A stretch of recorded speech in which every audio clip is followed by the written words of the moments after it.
بسم اللہ الرحمن الرحیم۔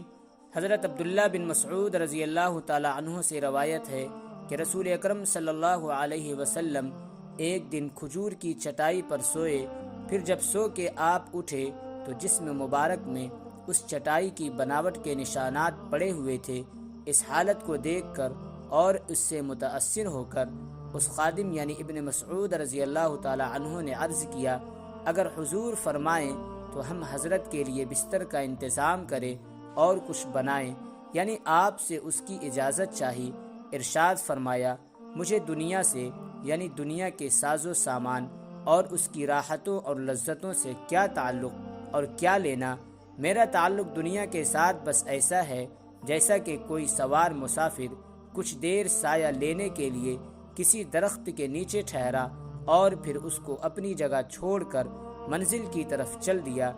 رسول اکرم صلی اللہ علیہ وسلم کے جواب کا حاصل یہ ہے کہ جس طرح یہ مسافر درخت کے نیچے ٹھہرنے کے تھوڑے سے وقت کے لیے راحتوں کے انتظامات کرنا ضروری نہیں سمجھتا اور منزل مقصود پر پہنچنے کی فکر کے سوا اس کی کوئی فکر نہیں ہوتی، بس یہی میرا حال ہے۔ اور حق یہ ہے کہ دنیا اور آخرت کی حقیقت جس پر پوری طرح منکشف ہو جائے تو اس کا حال اس کے سوا کچھ اور ہو بھی نہیں سکتا۔ اس کو دنیا میں راحت کے بڑے بڑے انتظامات کی فکر کرنا اور اس کے لیے اپنے وقت اور اپنی صلاحیتوں کا صرف کرنا ایسا ہی کار حقامت معلوم ہوگا جیسا کہ درخت کے سائے میں تھوڑی دیر کے لیے ٹھہرنے والے مسافر کا اس ذرا سے وقت کے لیے بڑے بڑے انتظامات میں مشغول ہونا